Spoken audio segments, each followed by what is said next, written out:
Bonjour mes amis, que Dieu vous bénisse tous et que le Saint-Esprit, l'Esprit de Dieu, le Consolateur, celui que le Seigneur Jésus a promis de nous donner, vienne nous guider notre méditation dans sa sainte parole, pour que nous puissions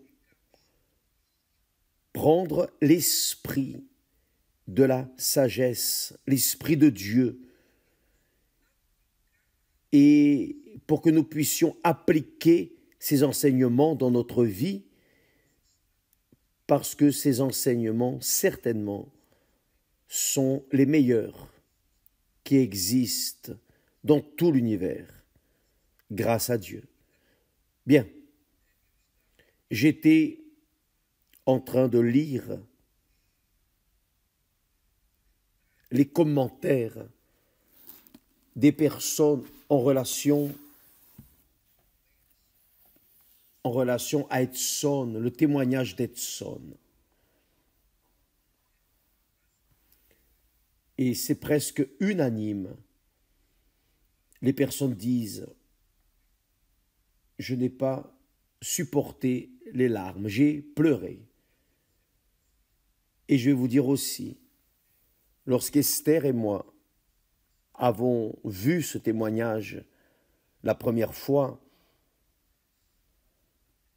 nous aussi, nous avons eu nos larmes en train de couler, parce que réellement, Edson a souffert. Je dirais qu'Edson était comme la Bible dit, un Lazare de la vie, un Lazare qui était à la porte de la maison du riche et qui souffrait de la faim, du mépris, des maladies, enfin. Et le pire de tout, je ne sais pas si vous avez noté, spécialement vous qui me regardez en ce moment, je ne sais pas si vous avez remarqué, noté la question qui a été posée à Edson, parce que il a souffert dans la chair, il a souffert de la faim, il a souffert du froid, il a souffert de l'abandon, il a souffert du mépris, il a souffert un enfer, sincèrement. C'est l'un des témoignages les plus forts que j'ai déjà vus. J'ai déjà vu beaucoup de témoignages, mais celui d'Edson me paraît être le plus fort. Maintenant, dans la question que l'intervieweur lui a posée, il a demandé « De quoi avez-vous le plus souffert? Où souffriez-vous le plus? Quel était le plus grand problème que vous avez eu ?» Et il a dit « L'âme. » C'était dans l'âme. Et là, j'étais en train de penser, imaginez, vous qui êtes en train de me regarder, pensez avec moi maintenant, les personnes qui passent dans l'éternité, c'est l'âme qui va vivre l'éternité. Mais le corps a juste un temps. Le corps physique, la matière, mais l'âme non. Quelqu'un a écrit un commentaire en disant « Le temps passe très vite pour le corps, dirais-je, pour le corps. Le temps passe très vite pour le corps. Mais pour l'âme, l'éternité a un commencement et n'aura jamais de fin. Jamais. il n'aura de fin. L'âme va vivre éternellement. Et c'est l'âme, c'est le sujet dont nous voulons parler avec vous maintenant. Parce que le corps, par exemple, je viens de faire 80 ans. Le travail de l'Église a 48 ans. Et ces années sont passées vite, rapidement, depuis le commencement. Tout est passé très vite. Aujourd'hui, je vois comme ça passe vite réellement. Les jours passent vite, n'est-ce pas? Vous remarquez que on dirait que les jours, au lieu d'avoir 24 heures, ont 12 heures. Mais le fait est que pour le corps, il existe les secondes, les minutes, les heures, les jours, le mois, l'année, etc., etc., etc. Mais pour l'âme, non. Pour l'âme, il n'y a pas de limite de temps. Elle va vivre l'éternité, que vous le vouliez ou non, que vous croyiez ou non, peu importe. Cela n'a aucune valeur. L'opinion des autres n'importe pas pour les faits, pour la réalité. Et le Seigneur Jésus parle au sujet de l'âme. D'ailleurs, il est venu au monde et a donné son âme, sa vie. Quand la Bible parle de vie, elle parle d'âme, ce qui est éternel. Quand elle parle de mort, elle parle de séparation. La mort, pour Dieu, c'est la séparation de lui, lorsqu'il a dit à Adam et Ève, le jour où vous mangerez de ce fruit, certainement que vous mourrez. Mais ils ne sont pas morts à l'instant. Ils ont été séparés de Dieu à l'instant, séparés. C'est-à-dire, ils sont morts pour Dieu. Ils ont vécu durant une période ici sur terre, mais ils sont morts. Et où sont-ils? Où sont ceux qui sont morts?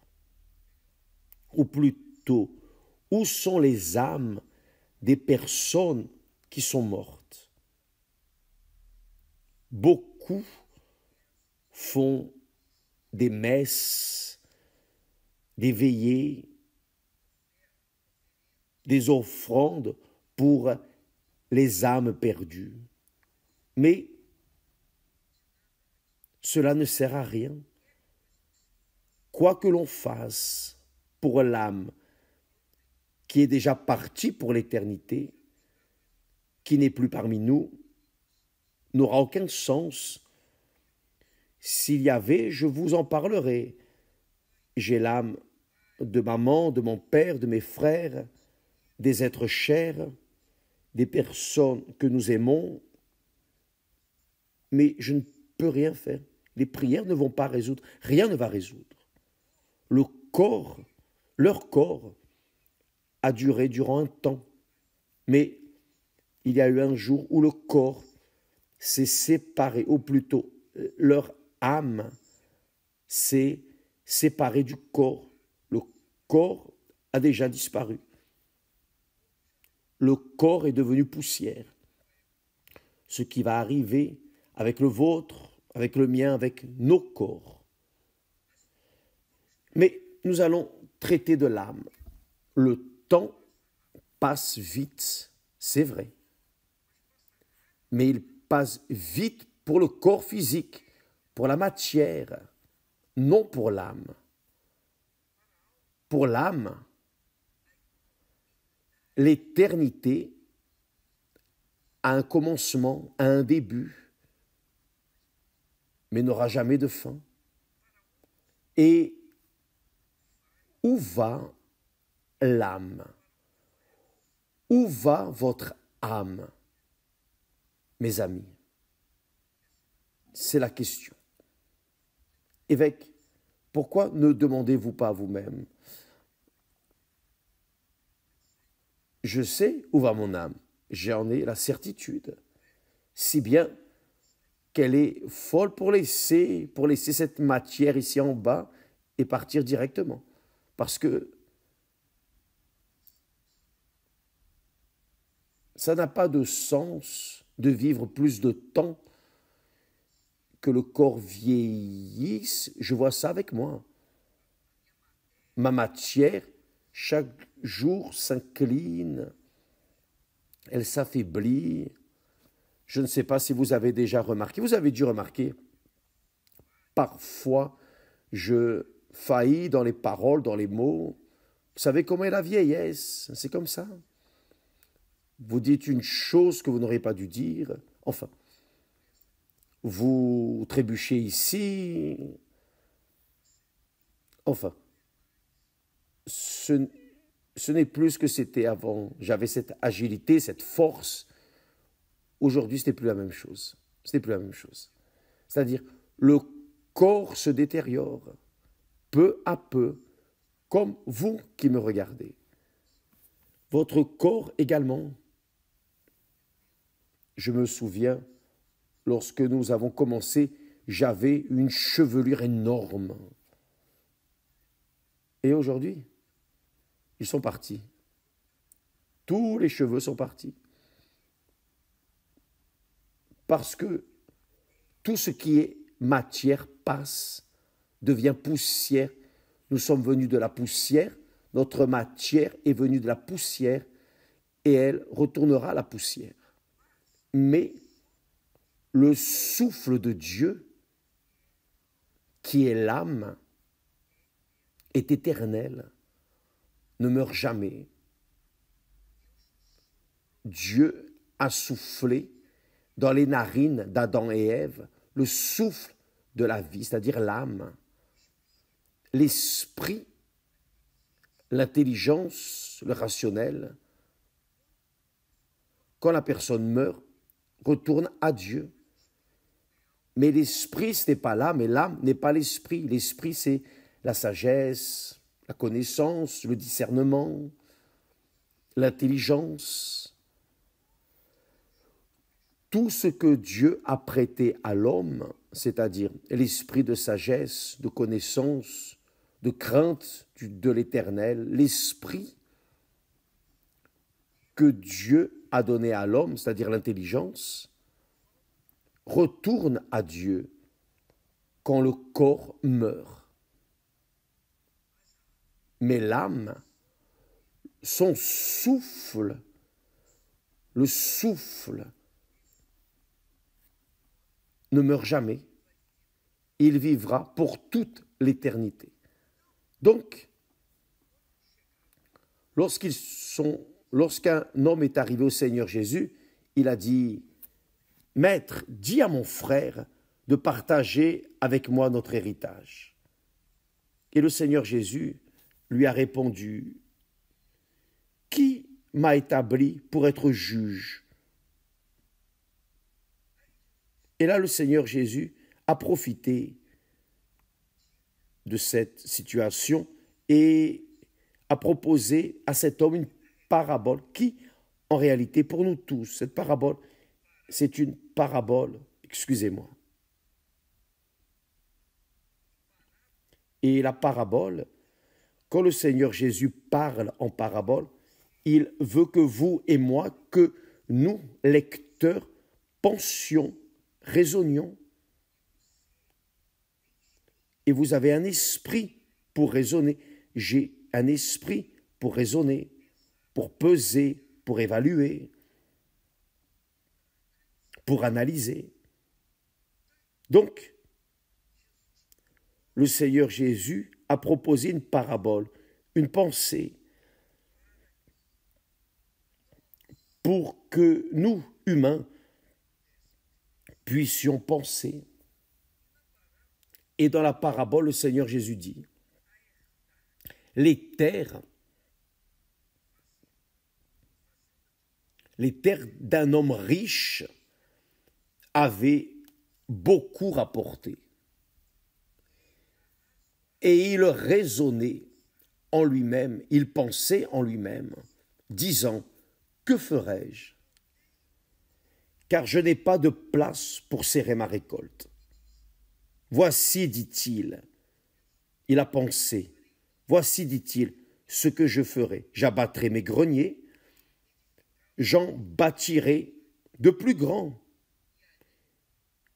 J'y amasserai toute ma récolte et tous mes biens, tous mes fruits. Et là vient le détail auquel vous devez faire attention. Et je dirai à mon âme, voyez ce que l'homme riche pense, et je dirai à mon âme, c'est-à-dire l'homme riche, sait qu'il a une âme. Il a conscience de son âme, car il est intelligent, aussi bien le riche que le pauvre. Mais cet homme riche a dit, je dirai à mon âme, je vais parler à mon âme, je vais parler à moi-même, mon âme, tu as beaucoup de biens en réserve pour plusieurs années. C'est-à-dire, l'être humain se préoccupe du futur.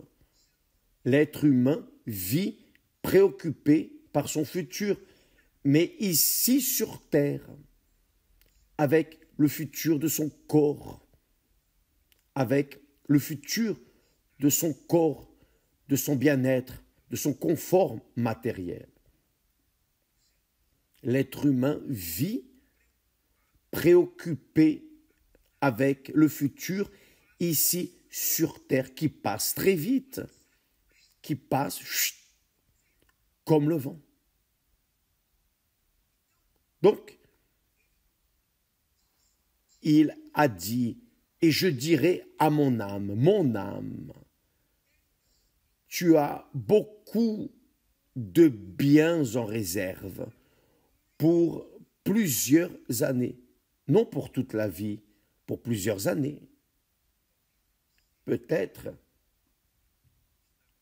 que vous qui m'écoutez en ce moment avez réussi à cela. Vous avez déjà le suffisant pour garantir l'assurance vie, l'assurance de santé, le plan de santé. Vous payez un plan de santé. Et lorsque vous avez besoin de l'assurance de la santé, vous allez tranquillement revendiquer, oh, j'ai besoin, sauf que cette assurance de santé n'assure la santé de personne, ne garantit la santé de personne, oui ou non? Vous pouvez avoir l'argent que vous avez, mais personne ne garantit la santé de qui que ce soit. Vous aurez des médecins, des hôpitaux, vous aurez le meilleur que vous pouvez, que vous avez, mais cela ne vous garantira rien, parce que parfois la personne attrape une maladie incurable, comme un cancer, par exemple. Donc, le corps va sentir, le corps va diminuer, les forces partent, elles se perdent, les forces tombent, partent, et la personne meurt petit à petit. Et le pire, parfois elle meurt en souffrant de douleur. De douleur. La douleur n'est pas dans le corps physique, bien que la maladie est là dans le corps, l'infirmité, mais la douleur se sent, c'est dans l'âme. Ça, c'est la réalité. Et c'est ce qu'Edson a dit lorsqu'on lui a demandé Où avez-vous le plus souffert? Parce que vous avez eu faim, vous avez eu froid, vous avez eu soif, vous dormiez par terre, vous aviez des blessures, vous avez été mordu par des rats 3 fois, vous avez attrapé des maladies qui ne guérissaient pas. Enfin, vous étiez un détritus. Qu'est-ce qui faisait le plus mal? Et il a dit, avec beaucoup de sagesse, il a dit, l'âme. Il a reconnu que sa souffrance la plus grande n'était pas la faim, n'était pas le froid, n'était pas le mépris, n'était pas la maladie, ce n'était pas les blessures, rien de tout cela. La marque qu'il porte sur le visage, non. La plus grande douleur était dans l'âme, le mépris. Être considéré comme une personne nauséabonde, répugnante, que personne ne veut à ses côtés, personne. Personne ne s'intéresse. Le monde veut plus que la personne meure, que la nouvelle se répande. Mais lui, il souffrait justement là, le mépris des personnes, de l'humanité, de la société. Le riche a dit à son âme, « Oh mon âme, tu as beaucoup de biens en réserve pour plusieurs années. Repose-toi. » Toute âme veut se reposer, le saviez-vous? Nous tous, nous voulons un moment de repos, au moins, oui ou non? Car c'est l'âme qui veut se reposer. Ce n'est pas le corps, c'est l'âme. Parfois, la personne arrive à reposer le corps, mais n'arrive pas à reposer l'âme. Par exemple, la personne qui a une dépression, elle reste isolée dans une chambre obscure. Elle est couchée là. Elle reste inerte. Elle se repose, le corps se repose, mais l'âme est en tribulation. Donc, l'homme riche, parlant à son âme, repose-toi, mange, bois et réjouis-toi. C'est ce que l'âme veut. L'âme, toute âme veut le repos, veut manger, n'est-ce pas? Satisfaire l'appétit, l'estomac, veut boire, étancher la soif et veut se réjouir. Le jour libre, à travers le corps. Mais toute la richesse de ce monde est incapable d'apporter ce repos, cette satiété. Il est incapable de rassasier la soif de l'âme, car l'âme n'a de repos, n'a de paix que lorsqu'elle reconnaît son Créateur. Elle reconnaît d'où elle vient. Ah, je suis venu du souffle de mon Créateur. Et lorsqu'elle reconnaît cela, elle reconnaît ses péchés, elle se repent, elle laisse la vie erronée, elle abandonne complètement ce monde.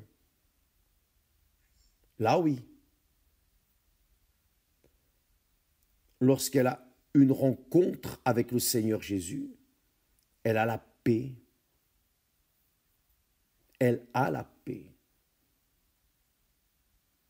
Elle a la paix. Vous savez que, et je peux aussi dire cela, j'ai déjà été devant des juges plusieurs fois et Et toujours, il y a de la part, de notre part, de celui qui est en train d'être jugé, il y a toujours ce doute. Est-ce qu'il va me condamner? Est-ce qu'il y a un juge pervers?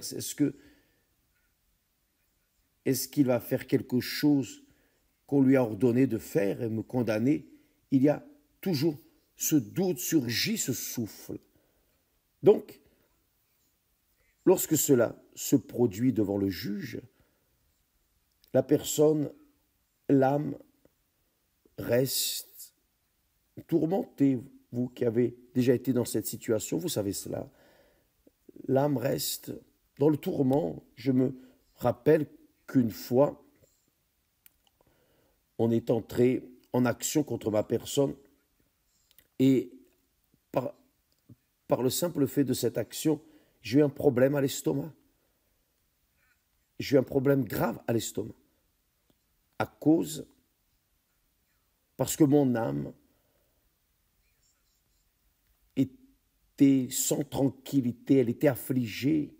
J'ai eu un problème à l'estomac. Donc,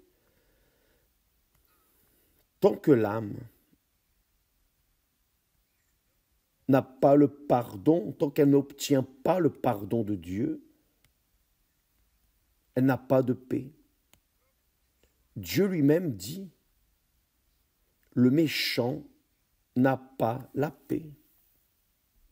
Le méchant peut être roi, peut être richissime, très sage, très intelligent, peut avoir le monde à ses pieds, mais il n'a pas la paix. Son âme ne se tranquillise pas.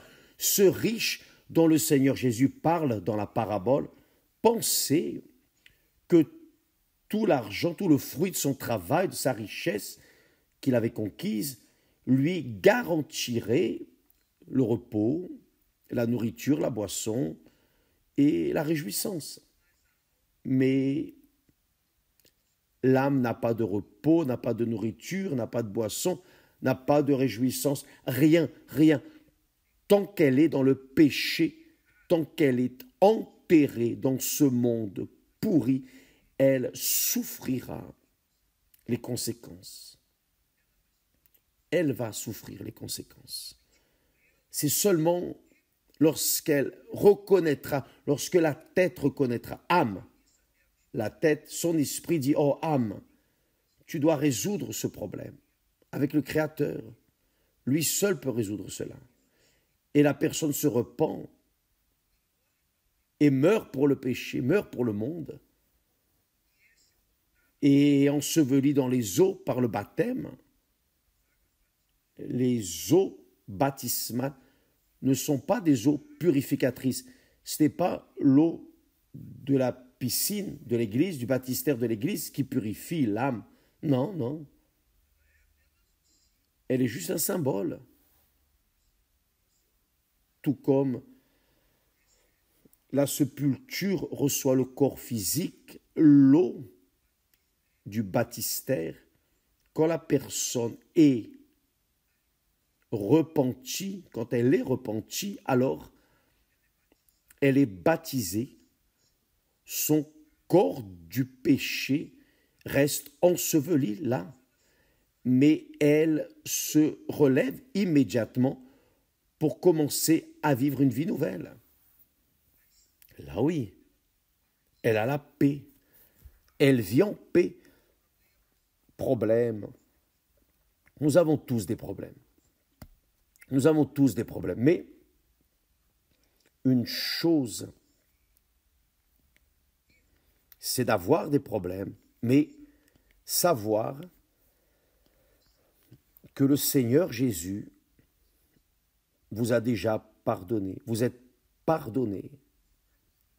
Vous êtes pur devant Dieu. Donc, votre âme est tranquille.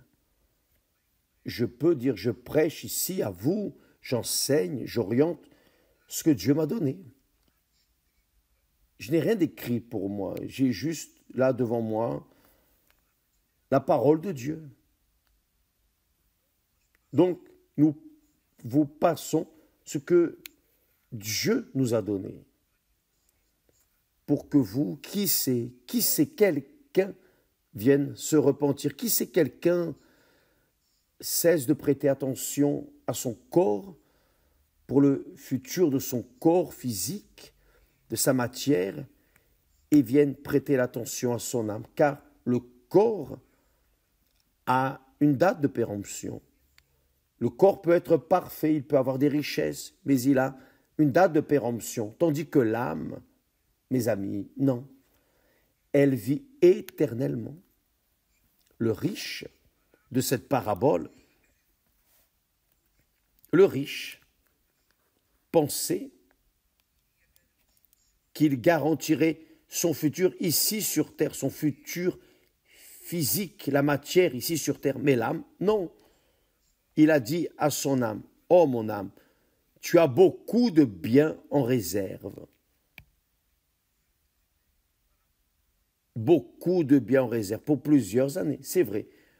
Beaucoup de biens pour plusieurs années, mais pas pour toute l'éternité, car personne ne vit nécessairement, physiquement, pour toute l'éternité, physiquement. L'âme, oui, elle vit toute l'éternité. Et je crois, et c'est pour cela que nous cherchons à donner ce que Dieu nous a donné, je crois, mes amis, que par le simple fait d'assister, de regarder ces directs, je sais que votre âme veut s'alimenter, elle veut être nourrie. Vous voulez la paix. Vous voulez la paix, vous voulez vivre en paix. Je sais que des luttes, nous en passons tous, mais nos luttes ne sont rien en relation à la grandeur de paix que Dieu nous donne, la certitude qu'il est avec nous, qui est en Christ Jésus, est une nouvelle création. Si je suis en Jésus, je ne vais jamais mourir. Jamais je ne serai séparé de mon Père. Maintenant, qui n'est pas en Jésus n'a pas la paix, car l'âme elle-même requiert cela. Elle reste sans tranquillité, elle reste inquiète, préoccupée, anxieuse, n'est-ce pas? Donc, quand le juge rend le verdict et dit non, vous n'avez pas de culpabilité, vous pouvez y aller, vous êtes libre. Le corps remercie la paix qui envahit notre être à cause de ce verdict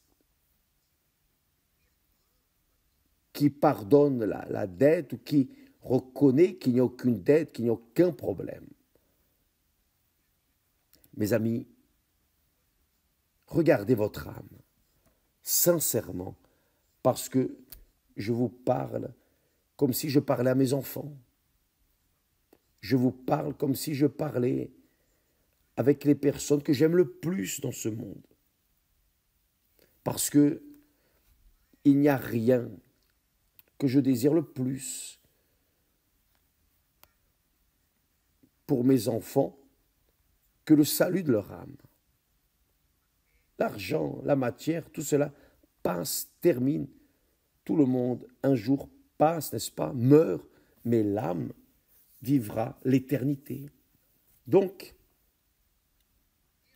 le temps qui passe très rapidement pour le corps physique, la matière. Mais pour l'âme, il ne passe pas. Pour l'âme qui est éternelle, elle va vivre l'éternité. Là en haut avec Dieu, là en bas, dans les temps de feu et de soufre. Le feu et le soufre, là, qui est réservé pour le diable, la bête, le faux prophète. La mort y va. La mort va dans les temps de feu et soufre. Et aussi, l'enfer. L'enfer va dans les temps de feu aussi. Le saviez-vous? Le diable y sera. Et tous ceux qui sont réunis dans les temps de feu et de soufre seront tourmentés. Et je crois que le diable n'aura pas le temps de s'occuper de personne. Il ne va pas se préoccuper de qui que ce soit. Il ne va perturber personne qui sera là dans les temps de feu et soufre, parce que lui sera là, perturbé, en train de gémir, en train de souffrir. Il sera en train d'être tourmenté éternellement. Ça ne s'arrêtera pas. Donc là, l'âme va souffrir, va gémir pour toute l'éternité. Elle sera tourmentée pour toute l'éternité. Qui va là-bas? Mais qui mettra le Seigneur Jésus comme son Seigneur et Sauveur? Celui-là vivra l'éternité avec lui, va entrer dans le repos de Dieu. Alléluia. Le repos de Dieu. Le sabbat représente le repos de Dieu dans l'éternité. Et il va rassembler tous ses enfants, toute sa famille, tous ceux qu'il a sauvés, qui l'ont accepté, qui l'ont reconnu comme Seigneur et Sauveur. Ceux-là seront réunis avec lui, vont recevoir un nouveau nom, un nouveau corps, vont recevoir un corps nouveau, un corps glorifié. Enfin, ce sera une fête. Mais ceux qui sont là, dans les temps de feu et souffrent, non, ceux-là seront tourmentés pour toute l'éternité. Et ça, c'est ma préoccupation pour votre âme, mes amis. Parce que parfois, vous êtes tellement préoccupés avec les choses de ce monde, voulant garantir votre futur. Mais quel futur? Le futur ici sur terre? Le futur ici sur terre. Le plus grand futur, c'est le futur de l'âme. Il est éternel. L'âme ne meurt pas.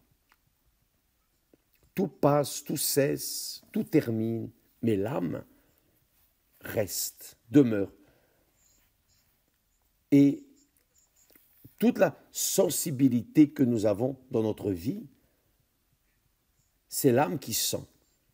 Quand je sens la faim, c'est l'âme qui sent la faim. Dans mon corps, quand je sens le froid, c'est l'âme qui sent le froid. Quand je souris, c'est mon âme qui est en train de sourire à travers mon corps, qui s'exprime à travers mon corps. Quand j'aime, c'est mon âme qui est en train d'aimer. L'âme, c'est elle qui sent tout. L'âme voit à travers les yeux. L'âme goûte le goût, la saveur de la nourriture, des choses à travers le palais. C'est l'âme qui écoute. C'est l'âme qui sent, qui aspire. C'est l'âme qui sent. Tout ce que vous sentez, c'est dans l'âme. Donc, imaginez sentir la présence de Dieu, devant Dieu, être devant notre Père éternel. Entrer dans la gloire, dans la joie, l'allégresse avec lui, le repos avec lui.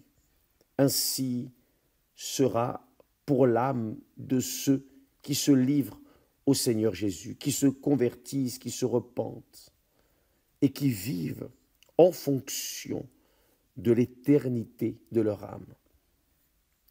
Que Dieu vous bénisse, mes amis. Je veux qu'il vous bénisse, qu'il ouvre votre compréhension, qu'il vous fasse comprendre sa sainte parole. Le riche, l'homme riche, dans la parabole, c'est une parabole. Ici, pensez-y, pensez à cette parabole. je vais la laisser écrite ici pour vous, pour que vous raisonniez.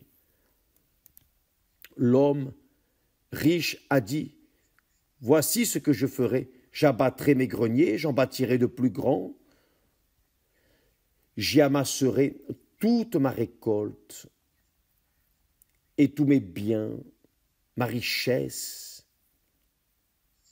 Et je dirai à mon âme, tu as beaucoup de biens en réserve pour plusieurs années, mais pas pour toute la vie, pour la vie éternelle, juste pour ce monde. Repose-toi, c'est l'âme qui se repose. Mange, bois et réjouis-toi. C'est l'âme qui fait ses délices avec le repos, la nourriture, la boisson, avec la joie, l'allégresse, le plaisir, le divertissement. C'est l'âme.